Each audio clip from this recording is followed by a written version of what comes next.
नमस्कार दोस्तों, स्वागत है आपका आज के मुख्य समाचारों में। जी हां दोस्तों, आपको यहां पर देखने को मिलेंगी सुबह से लेकर शाम तक की तमाम बड़ी खबरें मुख्य समाचार ब्रेकिंग न्यूज अपडेट्स के रूप में। तो चलिए दोस्तों, जान लेते हैं आज की पहली बड़ी खबर। लेखिका अरुंधति रॉय पर यूएपीए के तहत चलेगा केस। दिल्ली के उपराज्यपाल ने दी मंजूरी। दिल्ली में 2010 में भड़काऊ भाषण देने का है मामला। जी हां दोस्तों, दिल्ली एलजी वीके सक्सेना ने शुक्रवार को लेखिका अरुंधति रॉय और कश्मीर में केंद्रीय विश्वविद्यालय में अंतर्राष्ट्रीय कानून के पूर्व प्रोफेसर डॉक्टर शेख शौकत हुसैन के खिलाफ यूएपीए के तहत केस चलाने की मंजूरी दे दी। दोनों के खिलाफ साल 2010 में सुशील पंडित ने एफआईआर दर्ज कराई थी। अरुंधति रॉय और हुसैन पर 21 अक्टूबर 2010 को दिल्ली के कोपरनिकस रोड पर मौजूद एलटीजी ऑडिटोरियम में आजादी द ओनली वे के बैनर तले आयोजित एक सम्मेलन में भड़काऊ भाषण देने का आरोप है। सम्मेलन में कश्मीर को भारत से अलग करने का प्रचार किया गया था। चलिए दोस्तों, जान लेते हैं अगली खबर। G7 शिखर सम्मेलन में पोप फ्रांसिस से मिले प्रधानमंत्री मोदी। भारत आने का दिया न्योता। जहां दोस्तों, G7 शिखर सम्मेलन में हिस्सा लेने पहुंचे प्रधानमंत्री नरेंद्र मोदी ने अन्य राष्ट्राध्यक्षों के साथ पोप फ्रांसिस से भी मुलाकात की। इस दौरान पोप फ्रांसिस ने प्रधानमंत्री मोदी को गले लगाया और उनकी कुशल क्षेम पूछी, जिसकी तस्वीरें सोशल मीडिया पर वायरल हो रही है। प्रधानमंत्री ने पोप फ्रांसिस को भारत आने का निमंत्रण भी दिया है। प्रधानमंत्री ने खुद सोशल मीडिया प्लेटफॉर्म एक्स पर इसके बारे में जानकारी दी। चलिए दोस्तों, जान लेते हैं अगली खबर। नीट परीक्षा केस में आरोपी का कबूलनामा। कहा, हमें हूबहू पेपर मिला था। बिहार में 19 हुए गिरफ्तार। केंद्र ने कहा, पेपर लीक के सबूत नहीं। जी हां दोस्तों, नीट परीक्षा में किसी प्रकार की धांधली, भ्रष्टाचार या पेपर लीक का कोई भी पुख्ता सबूत अभी तक सामने नहीं आया है। पेपर कहीं भी लीक नहीं हुआ है। एनटीए में भ्रष्टाचार का सवाल ही नहीं उठता। यह बहुत ही विश्वसनीय निकाय है। यह बयान गुरुवार को केंद्रीय शिक्षा मंत्री धर्मेंद्र प्रधान ने प्रेस कॉन्फ्रेंस के दौरान दिया। इसके बाद उन्होंने सोशल मीडिया प्लेटफॉर्म एक्स पर भी यही बात कही। हालांकि जो अब खबरें आ रही है वो तो कुछ और ही बातें बयां कर रही है। चलिए दोस्तों, जान लेते हैं अगली खबर। खड़गे बोले, मोदी के पास जनादेश नहीं, सरकार कभी भी गिर सकती है। हम चाहते हैं चलती रहे, अच्छा न चलने देना प्रधानमंत्री की आदत।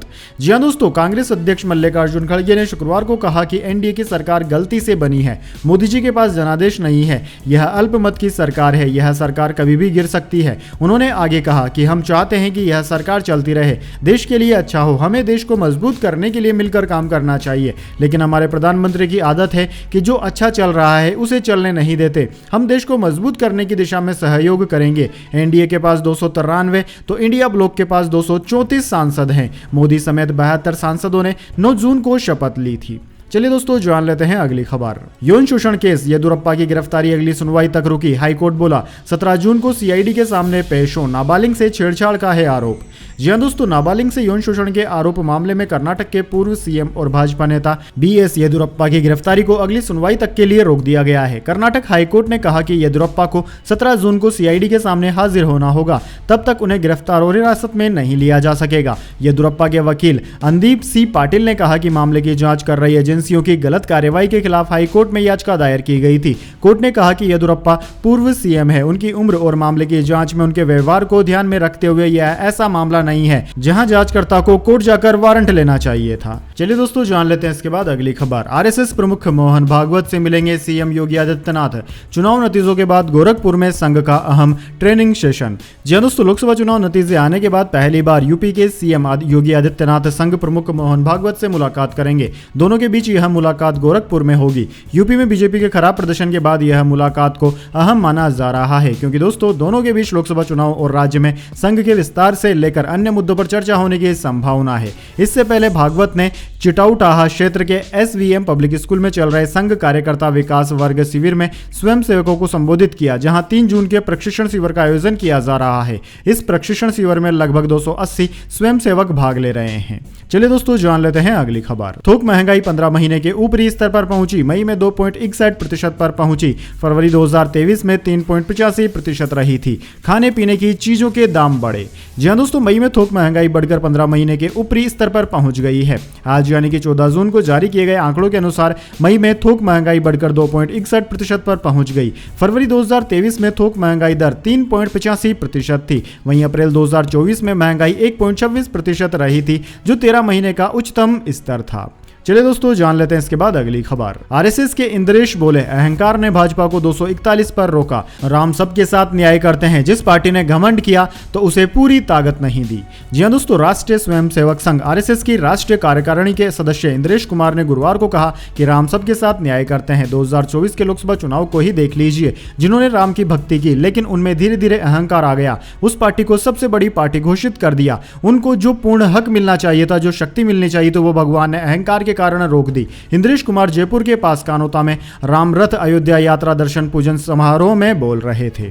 चलिए दोस्तों जान लेते हैं अगली खबर। कुवैत से 45 भारतीयों के शव कोच्चि लाए गए। केरल के सीएम विजयन ने एयरपोर्ट पर श्रद्धांजलि दी। मृतकों में 23 केरल और 3 यूपी के। जी हां दोस्तों, कुवैत के गमफाक में बुधवार को लगी भीषण आग में मारे गए 45 भारतीयों के शव लेकर भारतीय वायुसेना का स्पेशल एयरक्राफ्ट भारत पहुंच गया है। यह केरल के कोच्चि एयरपोर्ट पर लैंड हुआ, क्योंकि मृतकों में सबसे ज्यादा 23 लोग केरल के हैं। इसके बाद एयरक्राफ्ट दिल्ली जाएगा। जान गंवाने वाले अन्य 22 लोगों में तमिलनाडु के 7, आंध्र प्रदेश के 3 और बिहार, ओडिशा, कर्नाटक, महाराष्ट्र, झारखंड, हरियाणा, पंजाब और पश्चिम बंगाल के एक लोग हैं। एक मृतक किस राज्य का है, इसकी जानकारी अब तक नहीं मिली है। वहीं इस मामले में कुवैत ने अब तक 3 आरोपियों को गिरफ्तार किया है। चलिए दोस्तों जान लेते हैं अगली बड़ी खबर। NEET paper leak, supreme court का एनटीए को नोटिस। शिक्षा मंत्री प्रधान स्टूडेंट और पेरेंट्स से मिले, बोले कोर्ट जो भी कहेगा हम करेंगे। जी हां दोस्तों, सुप्रीम कोर्ट ने शुक्रवार 14 जून को नीट यूजी पेपर लीक और इसकी सीबीआई जांच की मांग वाली याचिका पर सुनवाई की। कोर्ट ने कहा कि एनटीए 2 हफ्तों के अंदर इस पर अपना पक्ष रखे। इस मामले पर 8 जुलाई को अगली सुनवाई होगी। पिटिशनर हितेश सिंह कश्यप का आरोप है कि गुजरात के गोधरा में जय जलराम परीक्षा सेंटर को चुनने के लिए कर्नाटक, ओडिशा, झारखंड आदि राज्यों में 26 छात्रों ने 10-10 लाख रुपए घूस दी थी। कश्यप ने कहा कि इस सेंटर पर ड्यूटी दे रहे टीचर सहित 5 लोगों को गिरफ्तार किया गया था। गिरफ्तार टीचर्स के पास से सभी 26 छात्रों की डिटेल्स मिली है, इसलिए इस मामले की सीबीआई जांच जरूरी है। चलिए दोस्तों जान लेते हैं अगली खबर। पीएफ खाते से अब नहीं मिलेगा कोविड-19 एडवांस फंड। मार्च 2020 से शुरू हुआ था 3 महीने की सैलरी का 75% हिस्सा निकालने की थी सुविधा। जी हां दोस्तों, सरकारी और रजिस्टर्ड कंपनियों के कर्मचारियों को अब ईपीएफ यानी कि कर्मचारी भविष्य निधि खाते से कोविड-19 एडवांस नहीं मिलेगा। ईपीएफओ ने इस सुविधा को बंद कर दिया है। सरकार ने कोरोना महामारी के दौरान कर्मचारियों को उनके पीएफ खाते से एडवांस विड्रॉल की सुविधा दी थी। ईपीएफओ ने अपने सर्कुलर में कहा कि चूंकि कोविड-19 महामारी अब नहीं है, इसलिए एडवांस देने की इस सुविधा को तत्काल प्रभाव से बंद करने का निर्णय लिया गया है। यह आदेश एग्जिस्टेड ट्रस्टों सहित सभी पर लागू होगा। चलिए दोस्तों जान लेते हैं इसके बाद अगली बड़ी खबर। राजस्थान की भजनलाल सरकार का बड़ा ऐलान, महिला शिक्षक भर्ती में अब से 50% आरक्षण। जी हां दोस्तों, राजस्थान के मुख्यमंत्री भजनलाल शर्मा ने शुक्रवार को तृतीय श्रेणी शिक्षक भर्ती में महिलाओं को 50% आरक्षण देने का बड़ा फैसला लिया है। तृतीय श्रेणी शिक्षक भर्ती में महिलाओं को अब तक 30% आरक्षण मिल रहा है। इस फैसले को लागू करने के लिए राज्य सरकार को राजस्थान पंचायती राज अधिनियम में संशोधन करना होगा। सीएम भजनलाल शर्मा ने इस प्रस्ताव को भी मंजूरी दे दी है। राजस्थान के शिक्षा विभाग में 3rd ग्रेड टीचर से 29,272 पोस्ट खाली है। इसकी लिस्ट आधिकारिक वेबसाइट पर जारी की जा चुकी है। चलिए दोस्तों जान लेते हैं अगली खबर। केजरीवाल पत्नी के सामने मेडिकल कराना चाहते हैं, रावेज एवेन्यू कोर्ट में याचिका लगाई। कल सुनवाई, 19 जून को जुडिशियल कस्टडी खत्म होगी। जी हां दोस्तों, शराब नीति केस में तिहाड़ जेल में बंद अरविंद केजरीवाल ने मेडिकल टेस्ट को लेकर दिल्ली की रावेज एवेन्यू कोर्ट में याचिका लगाई। दिल्ली सीएम की मांग है कि मेडिकल टेस्ट के दौरान पत्नी सुनीता वीडियो कॉन्फ्रेंसिंग के जरिए जुड़ी रहे। इस मामले में शनिवार को सुनवाई होगी। 5 जून को रावेज एवेन्यू कोर्ट ने जेल अधिकारियों को निर्देश दिया था कि केजरीवाल के जरूरी मेडिकल टेस्ट कराए जाएं। साथ ही केजरीवाल की मेडिकल ग्राउंड पर 7 दिन की जमानत की मांग वाली अंतरिम जमानत याचिका को खारिज कर दिया गया था और जुडिशियल कस्टडी 19 जून तक बढ़ा दी। केजरीवाल को 21 मार्च को अरेस्ट किया गया था। सुप्रीम कोर्ट ने 10 मई को उन्हें अंतरिम जमानत दी थी। जमानत पर 21 दिन बाहर रहने के बाद 2 जून की शाम 5 बजे केजरीवाल ने तिहाड़ में सरेंडर किया था। चलिए दोस्तों जान लेते हैं अगली बड़ी खबर। भारतीय सेना को मिला पहला आत्मघाती ड्रोन, 30 किलोमीटर रेंज, 2 किलो विस्फोटक लेकर उड़ सकता है। पाकिस्तान चीन बॉर्डर पर तैनाती होगी। जी हां दोस्तों, इंडियन आर्मी को भारत में बने आत्मघाती ड्रोन नागास्त्र 1 की पहली खेप मिल गई है। इस ड्रोन को नागपुर की कंपनी सोलर इंडस्ट्रीज की इकोनॉमिक्स एक्सप्लोजिव लिमिटेड यूनिट ने बनाया है। सेना ने 480 लाइट रिंग म्यूनिशन यानी कि आत्मघाती ड्रोन का ऑर्डर दिया था। इनमें से 120 की डिलीवरी कर दी गई है। ड्रोन को नागास्त्र 1 नाम दिया गया है, जिसकी रेंज 30 किलोमीटर तक की है। इसका एडवांस वर्जन 2 किलो से ज्यादा गोला बारूद ले जाने में सक्षम है। इसका इस्तेमाल दुश्मनों के ट्रेनिंग कैंप, ठिकानों और लॉन्च पैड पर हमला करने के लिए किया जाएगा ताकि सैनिकों का जोखिम कम हो सके।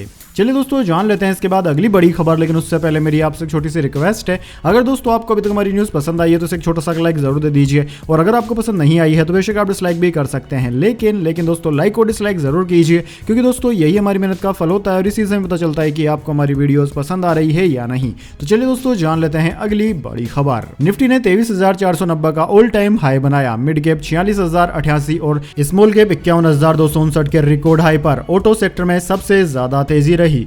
जी हां दोस्तों, निफ्टी ने 14 जून को नया ऑल टाइम हाई बनाया। कारोबार के दौरान इसने 23,490 के स्तर को छुआ। हालांकि इसके बाद निफ्टी थोड़ा नीचे आया और 66 अंकों की बढ़त के साथ 23,465 के स्तर पर बंद हुआ।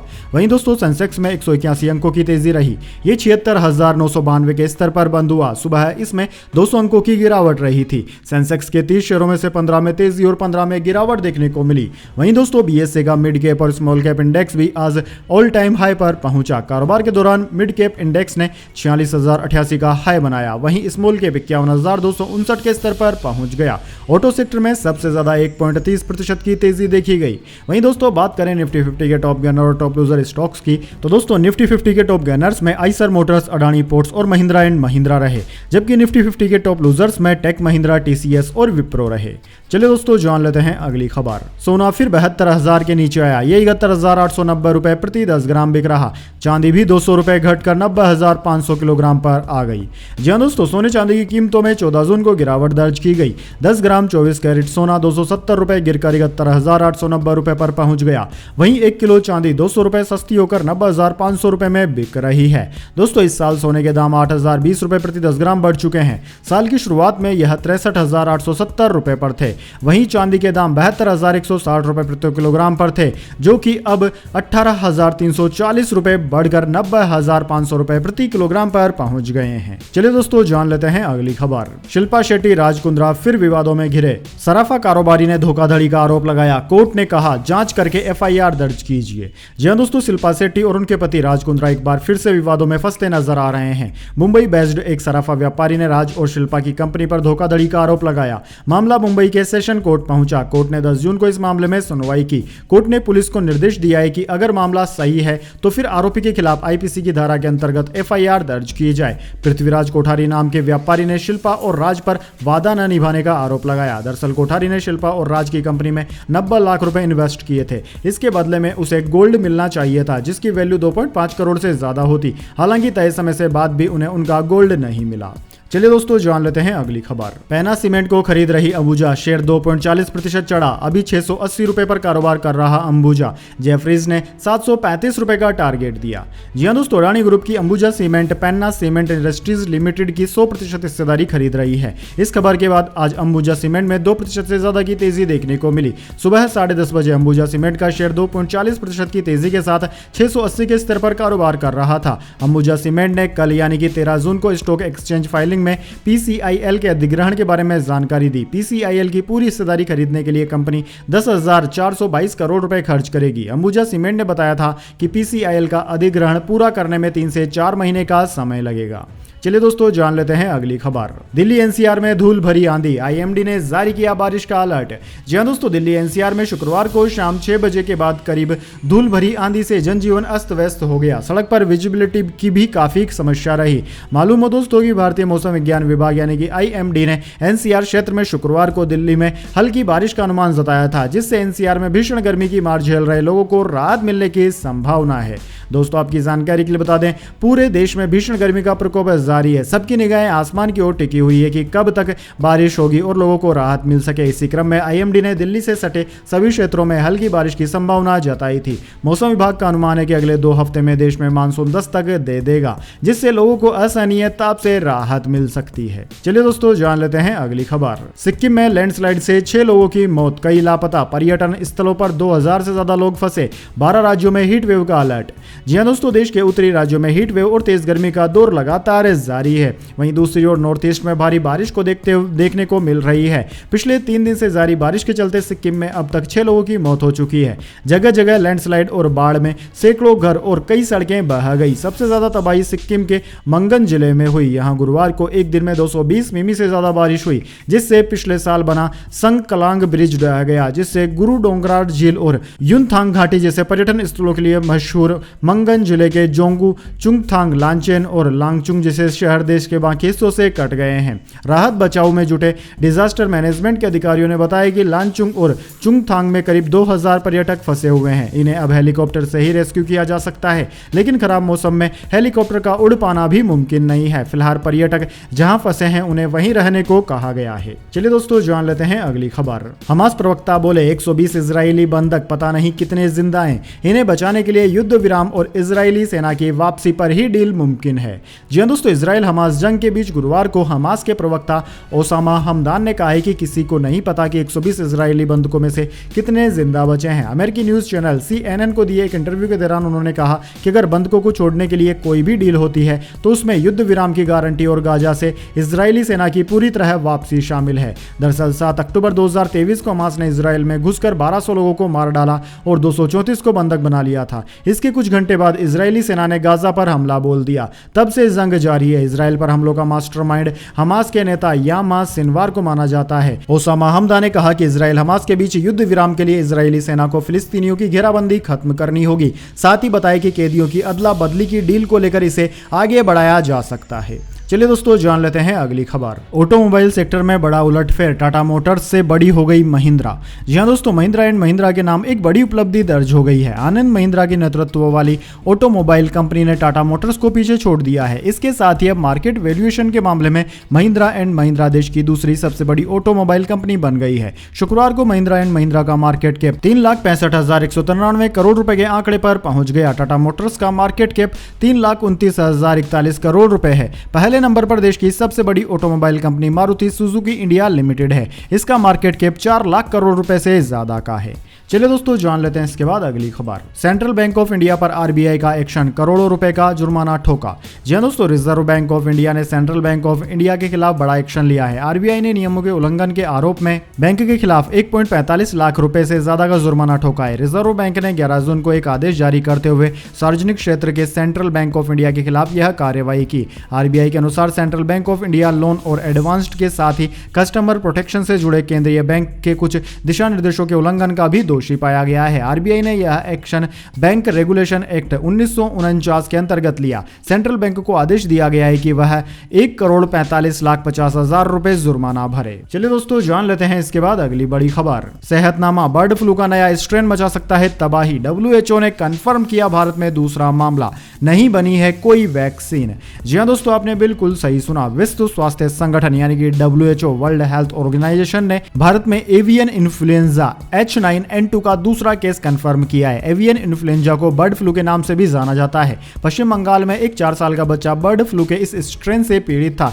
जिसे अभी अस्पताल से छुट्टी मिल गई है। इससे पहले साल 2019 में भी WHO ने भारत में बर्ड फ्लू H9N2 स्ट्रेन का पहला केस कंफर्म किया था। बीते कुछ महीनों से दुनिया के अलग अलग देशों में बर्ड फ्लू के अलग अलग वेरिएंट सामने आ रहे हैं। अमेरिका, चीन और भारत समेत कई देशों में बर्ड फ्लू के केस मिले हैं। आमतौर पर यह वायरस पक्षियों या जानवरों में फैलता है। हालांकि बीते कुछ सालों में इंसानों में भी इसके कई मामले देखने को मिल रहे हैं। बर्ड फ्लू की मृत्यु दर काफी ज्यादा है। हालांकि नए स्ट्रेन H9N2 से संक्रमित व्यक्तियों के लिए यह बहुत घातक साबित नहीं हुआ है, पर विशेषज्ञ भविष्य को लेकर चिंतित हैं।